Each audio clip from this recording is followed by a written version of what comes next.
So the White House now weighing in on the controversy surrounding Jonathan Gruber, the MIT economist who is considered to be one of the architects of the Obamacare plan. Now a third video has emerged of him. You wonder how many more there might be out there. Again, questioning the intelligence of the American people when it came to understanding Obamacare and explaining that, quote, our ignorance was instrumental, actually, in helping Democrats to pass the Affordable Care Act. Listen for yourself. We just tax the insurance companies. They pass it on higher prices. That offsets the tax break we get. It ends up being the same thing. It's a very clever, basic exploitation of the lack of economic understanding of the American voter.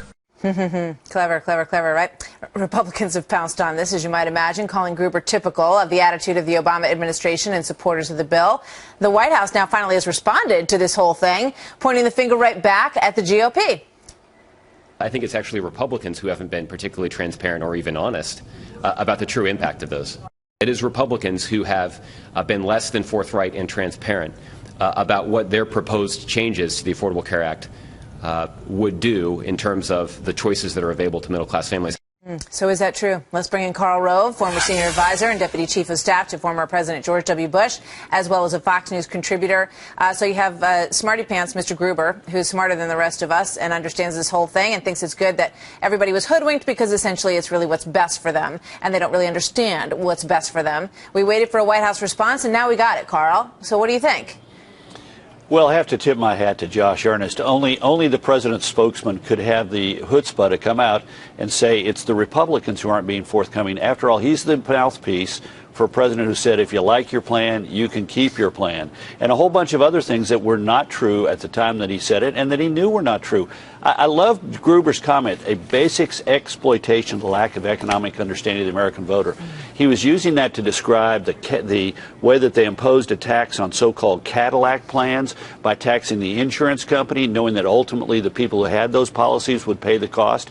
That's not the only way in which the Affordable Care Act has these indirect taxes. It has taxes on drug companies. It has taxes on insurance companies on each insurance policy they have. It has taxes on medical devices. It has taxes on health providers. And in an interesting testimony before Congress, Senator John Cornyn of Texas asked the head of the CBO, who's going to pay those taxes? Are they going to be paid by the drug companies, the hospitals, the doctors, the medical device manufacturers, and so forth? Or are they going to be passed on to their consumers? And the CBO said, of course they're going to be paid by the consumers. So we've got a lot of sick people or people who have health insurance or people who go to a hospital who are going to pay higher prices because of these $500 billion in new taxes that are put in place as a result of the Affordable Care Act. They exploited the basic, what they called the basic lack of economic understanding by the American voter time and time and time again when they wrote this law. There's so much irony in this because they talk about the tax and how it will be passed on to the consumer through the insurance company, but they're too dumb to realize that. And then you've got the Supreme Court decision after the administration argued that it was not a tax. They said, no, it's not a tax, it's a fine. And they said, yes, it is a tax. And in fact, that's how we're going to uphold this entire health plan to begin with. I just want to show you a poll that, we revisited. It's from a while back, but it's very interesting in light of what we now know. This is a Fox News poll. It says, did the Obama administration misrepresent effects of the health care law to get it passed? It's a pretty straightforward poll. 55% of these not-so-smart Americans, Karl, understood that. Yeah. That's why this law is been unpopular and continues to be unpopular, because the American people understand that it was sold to them, sold to the country, with a series of statements which many of us knew at the time were not true and which a lot of people know today to not be true. Like your doctor, keep your doctor. Like your plan, keep your plan. Not going to add a dime to the deficit. Not going to raise taxes on anybody who makes less than $250,000 a year. Yeah, and we've seen the results, and people are feeling it in their own personal circumstances in a powerful way that contradicts everything that Mr. Earnest and, more importantly, Mr. Obama, his boss, has to say about this law. All right, so politically, Karl, in terms of this new Congress and the Republican leadership in the Senate, what happens now in terms of reform or repeal? Well, look, I think this adds, gasoline to a smoldering fire.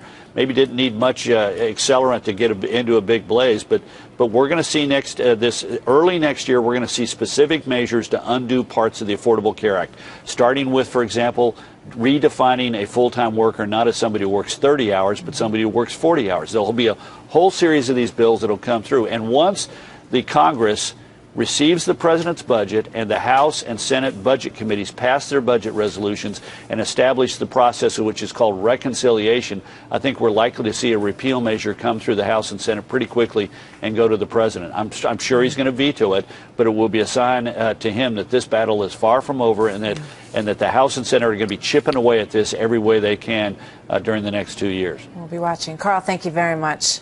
You bet. Thank you, Martha.